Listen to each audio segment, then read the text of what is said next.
gonna make some videos. Wish me luck. See y'all then. Welcome to WebWorks.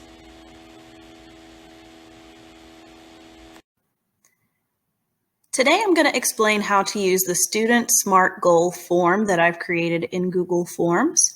So as you can see, this is what the students will see if you assign it in Google Classroom. So I'm going to go through some examples to show you how the form populates, and also some student examples if you want to show this to your students so that they know the expectation for how they're supposed to fill out this form. Start by going through the students' examples of what a good SMART goal looks like versus what a weak SMART goal looks like. So first I'm going to start with our weak example. So we're going to start off, I'm only going to put my first name. I'm going to make this the worst example I could possibly do. So I'm not putting my first and last name. Now let's just say second period. What is my grade percentage for Q2? So I'm going to put, for this one, let's just pretend that this student is sitting somewhere at a 61 to 70. So they're going to go to Skyward and they're going to check to see what missing assignments they have. So let's just pretend, for the sake of argument, that this student is missing every assignment. Their most recent test score, so let's say they did somewhere in this range. Okay, what was the reason for your success or failure in this class? So students, if you're doing a weak SMART goal or a weak reflection of your work, I don't know, maybe we could just type all examples above. So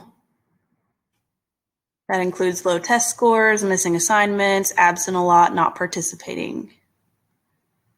Now you're going to create your SMART goal using all of this information at the top. So the students can go back, they can see what they clicked so that they can use that as they go through the process. So we're starting with S, which means that the goal needs to be specific. So what do you want to improve on in this class? So if this is a weak goal, I'm not going to be very specific. So everything. That doesn't tell us anything.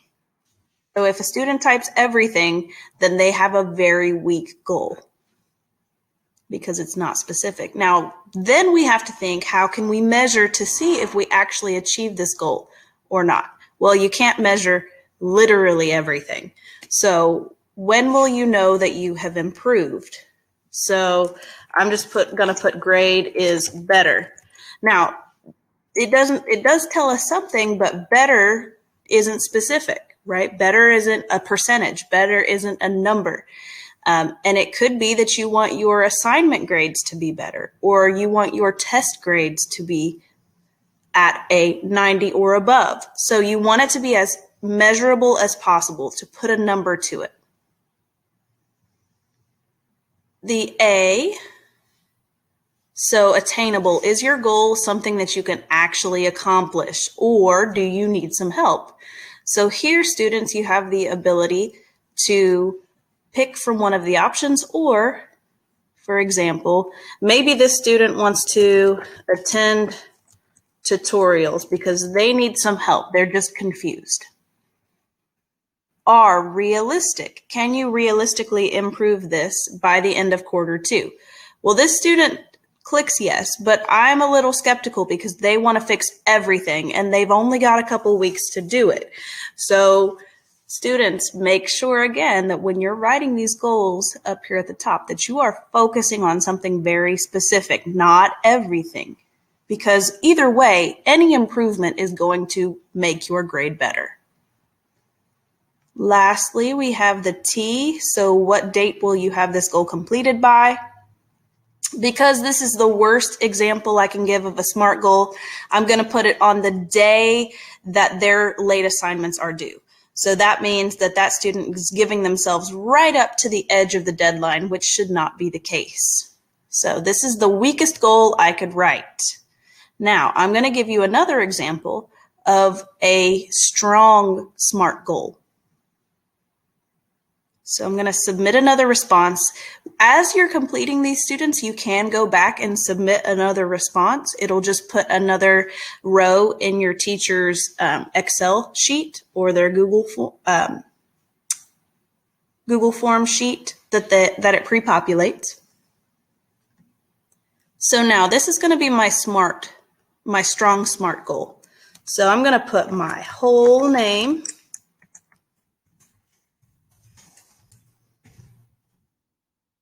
I'm going to make sure that I type in complete sentences, that I capitalize the first letter, put appropriate punctuation. So what is my grade for quarter 2? Because this is going to be a stronger goal, I'm going to say that this student is at least passing. So they are at least passing. Check the box for each assignment that you're missing. So let's say maybe the student is missing a couple of assignments. So let's just pick a couple here. All right, what percentage was your most recent test score? So let's say since the student has done most of their work, let's say that their test score was 81 to 90. They did pretty good because they've been paying attention. They've been doing most of the work. They've been doing well on their tests. So what is the reason for your success or failure in this class? So let's see.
Okay. So that student was very reflective. They made sure to tell me at first the reason for their weakness or their failure, you can call it. So 2 missing assignments, but they felt then giving me the success part. They're telling me then that they did well on their test. They know that's not why their grade is low. They feel like they've participated, like they've paid attention, but they just need to make sure that they're completing and getting that work turned in on time. So now we're going to move on to the S in our SMART goal. So the students can see here just a graphic that'll help a little bit kind of focus as you're going through the process. For this student, they want to have no missing assignments.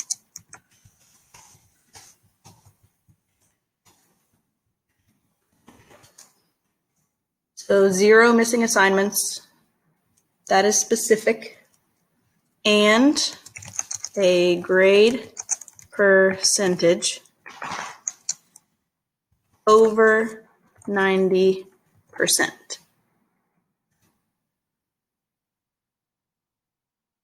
So that is specific because we can count to see how many missing assignments that you have, and we can look at your overall grade percentage. So measurable, this is now giving a number to what we have to do. So when will you know that you have improved? So I will know that I have improved when my grade is greater than 90% on my quarter 2 report card with no missing assignments. So basically giving yourself a way to see the success, to see the improvement in a actual physical form. So that would be your report card. A, is it attainable? So for this student, they're pretty strong in the content, but they did want to attend tutorials just to make sure that they're understanding everything and maybe to get help on one of those assignments because they're confused. So I would like to attend tutorials to get help with the Articles of Confederation assignment. Realistic. Is your goal realistic? Can I actually complete those 2 assignments, attend tutorials, and get my grade up by the end of quarter 2? And it tells me here that December 13th will be the last day to turn in these assignments. I think I can do that. So yes, I can. And I'm not going to wait until the day before. I'm going to try to get it done by next week, which is December 6th, which is a whole week before. So even if I'm not able to complete it on this date, I'll still have some time. And submit. Now for teachers, what we see on our end is we see your information come through. So these are just a couple examples that I came up with. And then these are the 2 forms that I just completed and filled out. So you can see here that it already tells you for each category what the students say. So it's really nice to be able to sort based on grade percentage to see maybe if you have students who are just passing that you want to help them increase their grades, or they're not passing at all, attend tutorials. You have an automatic list of those kids that you want to target. So for students, you might be thinking, well, Ms. Webb, this isn't Skyward, so these could be off. And my answer to you is teachers generally have an idea of what your grade is, so please make sure that you are not trying to pass off a score that is not yours. All right, students, if you need any help, let me know. You are now going to write your SMART goals. Thanks for watching. Be sure to like and subscribe.